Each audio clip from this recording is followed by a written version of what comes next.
Welcome to another episode of the Face Your Ears podcast. My name's Rich Bozick. I'm joined here with Justin Hoshella, and we're here for another round of studio talk. How you doing, Justin? I'm doing great. How are you, Rich? I'm doing absolutely wonderful. Excellent. It's a great day. It is. Chilly, overcast. And I'm glad to be here talking with you today about all things recording. And in particular, I want to also give a shout out to all of our people who are listening on Pocket Cast, Deezer, and Podcast Addict. Did you know that was a thing? Did you know there was people on those platforms listening to us? Yeah, I mean, we admire your dedication to these niche but reputable podcast platforms. So thank you. Thank you, everyone, for listening.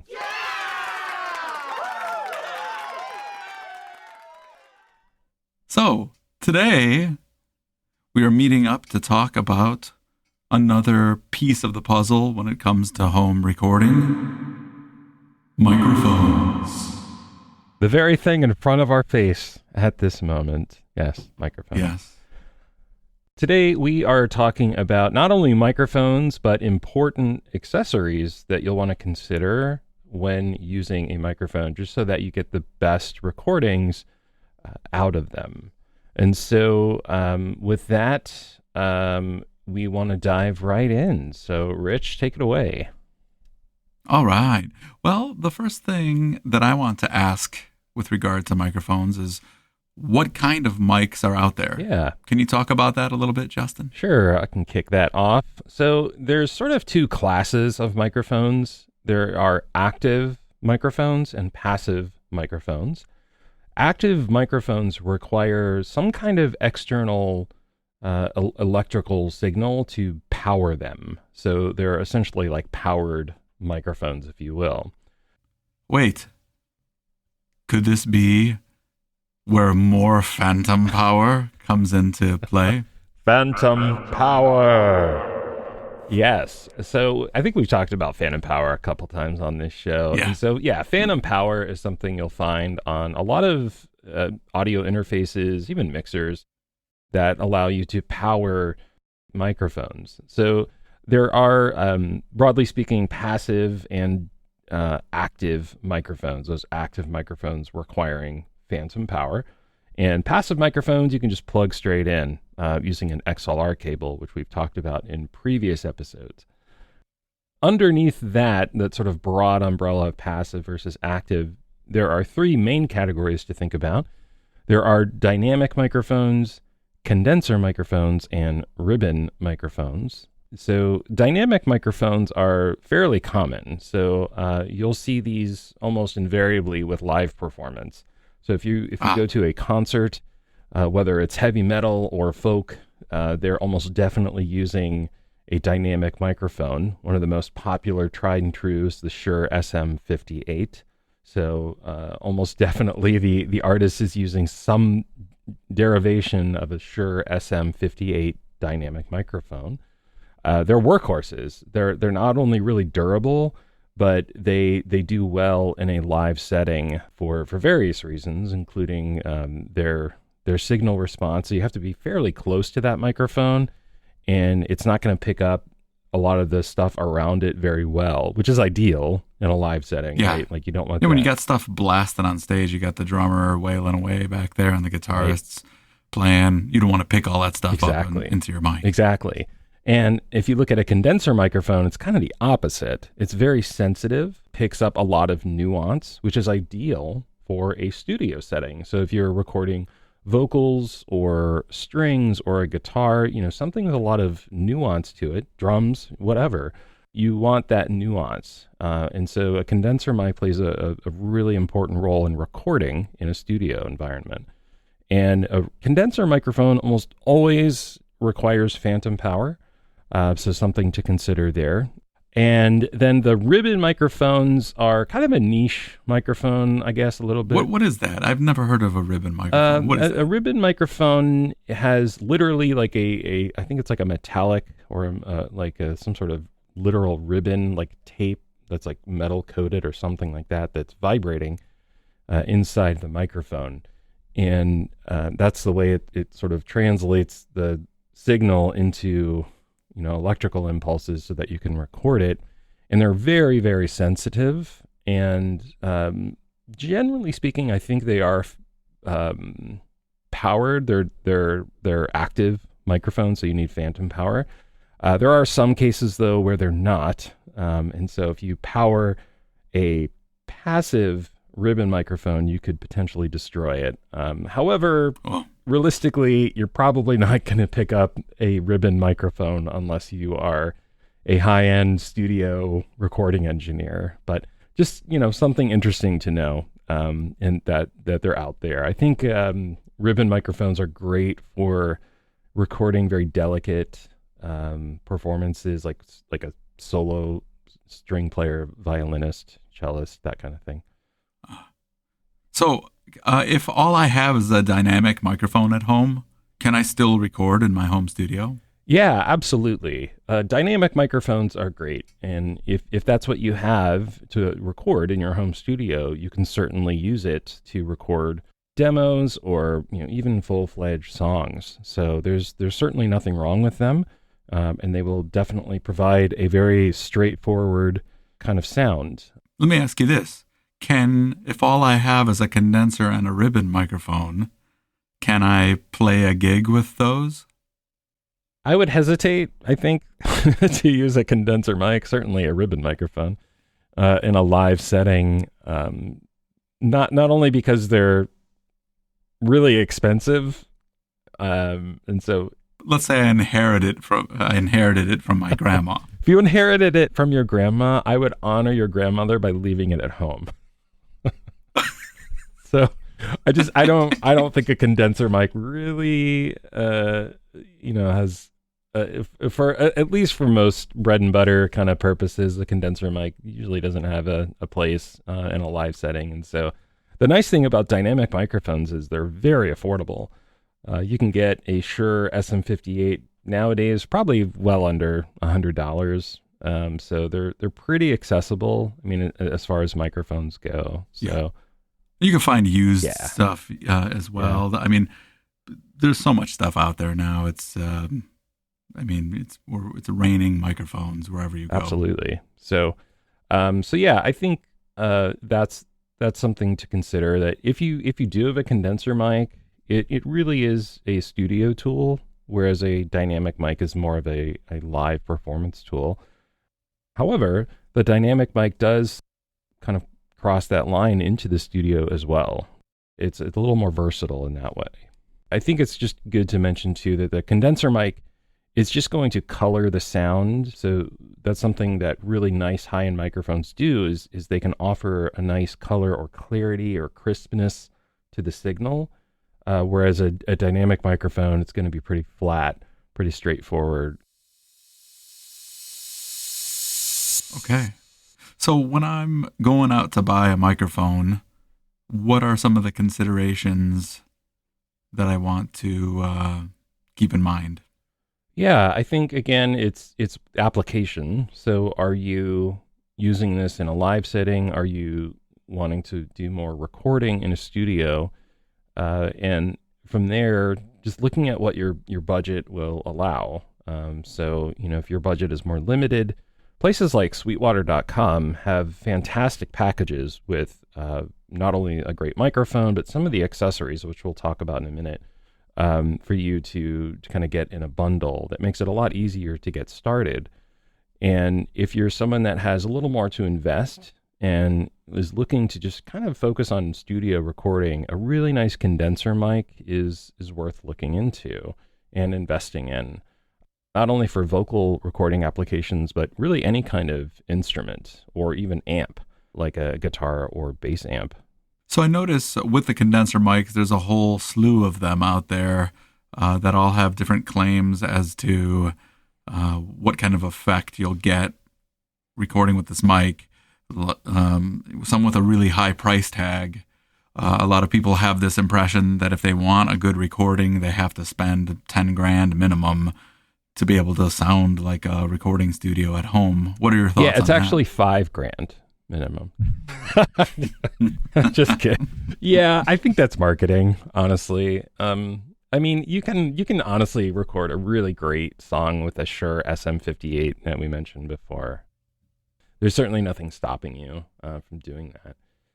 It gets the job done. It's a workhorse. Like anything in life, the more you invest, or the more quality you generally get out of something. So whether it's buying a computer or a car, investing $500 gets you something very different than investing $50,000, right? So it's like it just kind of goes, the quality and features sort of go up and up and up. But you bring up a good point. A lot of these microphones have certain features. For example, different what are called polar patterns. So just basically what that means is where the microphone is quote unquote listening, whether it's right in front of it or, on both sides of it, that kind of thing. These are nice features, but if, again, your budget is restrictive, do you really need different polar patterns, right? So it's like you can start to take those things into consideration when looking to buy a microphone. It's worthwhile to sort of do a little bit of research and kind of see what fits in your budget, get a sense of some of the features that you see on these microphones, and think about your application personally. Again, are you doing just straight up live recording? Are you just in your bedroom recording vocals for demos and songs? Are you recording all kinds of different instruments, from acoustic guitar to voice to violin to banjo, whatever? Yeah, and will you be releasing the music and putting it out there to a bigger audience? Right. What level of quality do you want for that? That's something to consider. So we've talked about the kind of mics that are out there. We've talked about the different uses for the microphones. We've talked about some basic considerations for usage. Once we pick a mic, then what? What are other things that we have to consider? Right, and this is where we want to talk about some of the important accessories that you can get with a microphone, or that are required, frankly, with a microphone. First and foremost, one we've mentioned before is XLR. And XLR is a cable that predominantly is used with microphones. And so with that connection, you'll see kind of a 3-prong kind of connector. The one end is male, the other end is female. The female end plugs into the microphone. The male end will plug into a mixer or an audio interface to carry that signal. There are also microphones out there that do have the 1/4-inch connector as well. You'll see those. If that's all you have laying around and you want to get started, you could use that. That would work. But for long term, you probably want to end up with XLR. There are some microphones as well that are stereo microphones that have a different kind of, I don't know what you would call that, with the 5 prongs, like an XLR, but it has the 5 instead of 3. Yeah, those are definitely fancier. Stereo microphones aren't as ubiquitous as a standard dynamic mic, but they do exist, and they have kind of a fancy 5-pin connector to accommodate the stereo signal. I guess another thing to consider would be how you're going to place the mic in the room. Right. So you want to talk a little bit about that? Yeah, so you don't want to hold your microphone while you're recording. Like, holding it in your hand, you're invariably going to jeopardize the recording. So you're going to get handling noise. Your distance to the microphone is probably going to fluctuate. So to avoid that, you can get some kind of stand, either a desktop stand, a boom arm, which I'm using right now. And Rich, I think you're using just kind of a standard microphone stand. Yes. And so, they come in all sorts of shapes and sizes to accommodate your space and your environment. So mine is mounted to my desk because that's kind of what I need to do in the space that I'm in right here, because I don't really have space for a stand. That's definitely a very important consideration, is some way to stabilize and hold your microphone so that you can do your thing musically. Yeah. I would say also if you're recording just your voice, if you're doing podcasts or some kind of YouTube channel or something, definitely want to consider the boom arm mics or the mic stands that attach to the desk as well. Right. And then a shock mount. So I have a shock mount with my microphone. These generally are included, especially with higher end microphones. Like I'm using a condenser microphone from Blue, the baby bottle, and it damn well should have given the price point, but it came in a fancy wooden box and it came with a shock mount.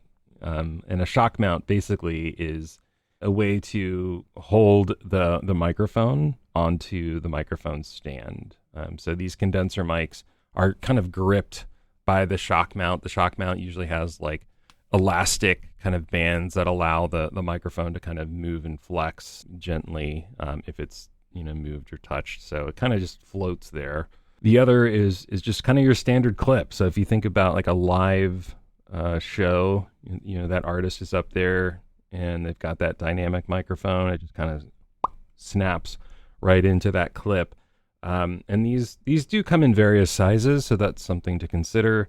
Again, a lot of microphones will come with the clip, so that way you don't have to worry about whether or not it fits. Yeah, with regard to shock mounts and clips there are universal versions of some of these.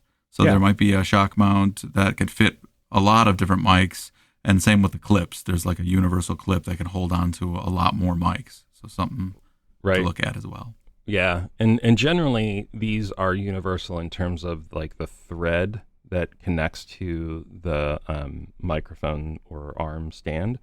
So it's sort of become a standard size in terms of like, the male and the female end kind of, screwing those two things together, like the mic clip to the microphone stand. It's not like you have to worry about, is this going to screw on here? Is it going to be too big or too small? Like those are generally pretty universal. So attaching a shock mount or a clip to a mic stand or arm is usually a non-issue. So just wanted to mention that.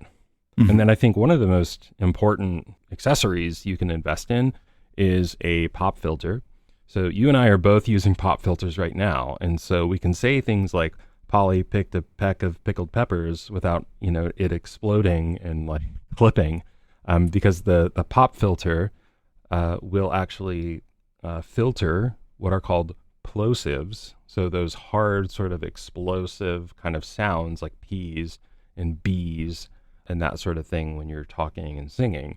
These are pretty standard. Generally, you can find them for, $20 or $30. They can attach to the microphone stand or arm pretty easily. Yeah, they come in various shapes and sizes. Yeah. You got your kind with a little arm that has a little, like a circle that kind of floats right in front of the microphone. Right. You also have some that kind of slip over the microphone. I've seen some like that as well. That's kind of what I'm using. So mine kind of fits and adheres onto the microphone itself. And it's kind of custom made to fit on here and works pretty well. And it's discreet. Like it doesn't have like the arm, connecting out to the, the shock mount, like kind of arm or a mic stand. So it again, great for space considerations. So my space here is a little limited. So having a pop filter that fits onto the microphone is really handy. They're pretty easy to locate. You can kind of get a sense of them if you go to a place like sweetwater.com. You can check them out. The other fun thing about if you don't have the budget for a pop filter, they're still really important and they're actually pretty easy to make. So a coat hanger and some I actually saw a little footage recently on ye old YouTube of artists recording. It was back in the 1980s. They were recording, I think it was We Are the World, and they had pantyhose based pop filters. And so like I think it was like Huey Lewis or something. Like he had he had one, like, and they were using that to record. I thought it was really funny, but it works. Hey, nobody knows what kind of pop filter you're using, but they'll certainly know when you're not. So keep that in mind. That's true. And then kind of in that same sort of ballpark or realm is sound isolation. You've got things called noise shields. So one of them that's really popular and is fairly affordable is the Chaotica Eyeball. And so this is like a big sort of foam ball. It kind of looks like an eye that fits around the microphone and is pretty darn close to having your own recording booth, like an isolation booth. So what it does is it ensures the signal you're recording comes through, but everything around it, even the ambient noise of the room, does not. So that's pretty handy. Yeah, these things are basically designed to eliminate the need for having a dedicated room to record vocals or other instruments. A vocal booth is designed to isolate the performer and prevent any kind of reverberation or outside noise intruding on the signal in the microphone. Right. So these shields are an option to avoid having to add a wing to your house. Exactly. You don't need to hire a contractor and build out a recording booth. Rich, can you talk a little bit about what you're using in terms of sound isolation? Sure. Yeah, I use the Aston Halo.